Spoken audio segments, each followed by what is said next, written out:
Everyone knows the statistic. No team has ever conceded 50 points in a regular season game and gone on to win the premiership. Now, there has to be an asterisk next to it if the Canberra Raiders go on to win the title, because this was a very different 17 to the one that will contest for the Provan Summons Trophy in the next few weeks. But nonetheless, the Raiders will still have to technically defy history after a red-hot Dolphins outfit cruised to a 62-24 win to close out their season in 9th position. The only dampener in an otherwise entertaining final game from the Dolphins came in the form of a Hamiso Tabuai-Fidow injury, with the speedster suffering what was suspected to be an MCL issue. Tabuai-Fidow had well and truly left his mark on the game by that point, however, scoring a hat-trick and making Dolphins history in the process as he became the club's first player to bring up 50 tries. There were a few close calls for the Dolphins early, with the home side creating plenty of chances on their right edge. But it was Tevita Naufahu on the left who ended up producing the first points of the afternoon, first making a line break after Cody Nakoroma held up the ball beautifully for Trai Fuller, who put the winger away. That set up the Dolphins deep in Canberra territory, and eventually the pressure led to points as Naufahu scored in the 9th minute.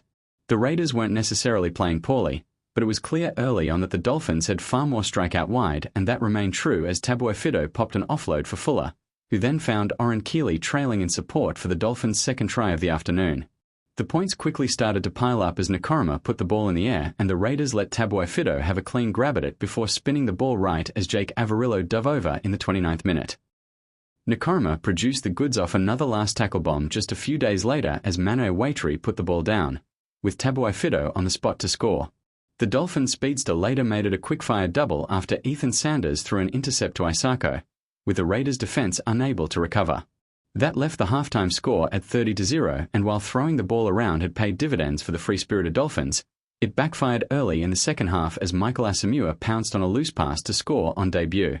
It didn't take long for the Dolphins to start troubling the scoreboard again, however, as Jeremy Marshall-King embarrassed some soft defence in the middle from Canberra to put Ray Stone over in the 45th minute before Tabuai-Fidow scored his third of the afternoon soon after.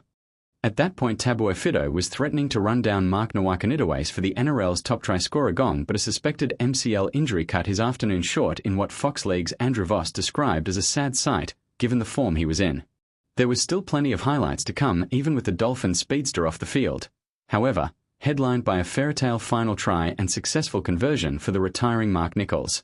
Nichols quickly came crashing back to earth on the next set as he dropped the ball to gift the Raiders a full set on the Dolphins' line, and Noah Martin crashed over as Canberra quickly cashed in.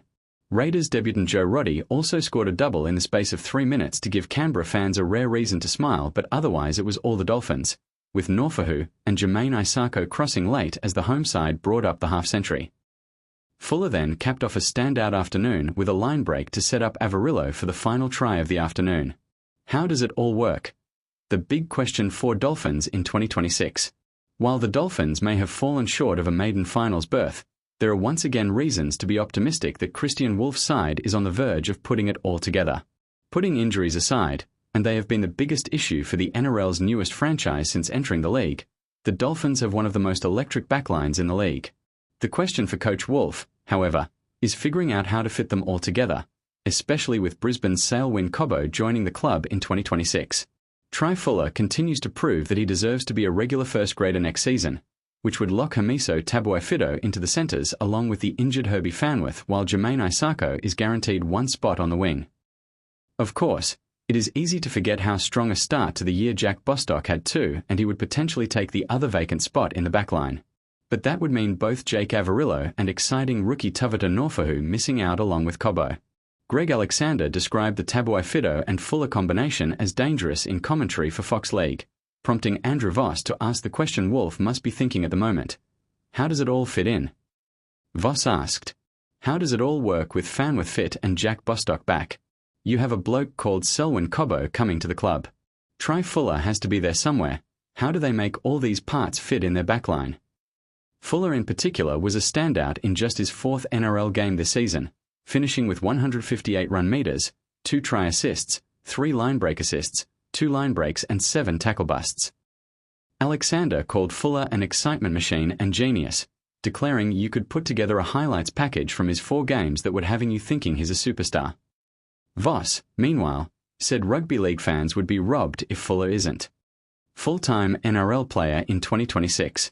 This guy has to have a spot, he added. It is a good headache for Woolf to have, especially given the injury curse the Dolphins have battled since entering the league, and one he will have plenty of time to ponder over the summer. Can Raiders break the 50-point premiership curse? History says the Canberra Raiders cannot win this year's premiership after conceding 62 points to the Dolphins on Sunday. No team has ever won a grand final after conceding at least 50 points in a match that season. Of course, this gives Canberra the chance to defy history in a month's time if they can reach the decider. Given the Raiders were resting nearly two-thirds of their best available 17, Ricky Stewart won't put much weight in Sunday's result, if any at all. I know what people are saying. When you concede 50, you can't win a comp. I don't know if there's a caveat when you have 11 regulars missing, Voss said in commentary on Fox League. It might be the year we retire this stat. I don't think it has any relevance today, Greg Alexander added. Raiders get a look at their future. With Jamal Fogarty Manly bound, the Raiders are set to hand the keys to young half Ethan Sanders to lead the team in the number 7 jersey next year. Raiders fans were given a glimpse into the future on Sunday with Sanders starting his second game for the club. While an invaluable experience before he's tasked with the massive responsibility next season, it was a day to forget for Sanders. Sanders had a try assist but committed 3 errors. It's hard to be too harsh on Sanders, though, given Canberra rested 11 first-choice players against a talented Dolphins outfit who dominated possession. In other words, based on this game, Raiders fans shouldn't be too worried about Fogarty's likely replacement. They were the best attacking team in the comp, but can the Dolphins be taken seriously in the NRL if they continue to leak so many points too? While Woolf's side would have been a bandwagoner's dream in the finals, it would have been hard to see them going too deep into September considering the state of their defence. The Dolphins piled on the points on Sunday but still conceded 24, and this season became just the 10th team in premiership history to finish a regular season scoring and conceding above 24 points on average.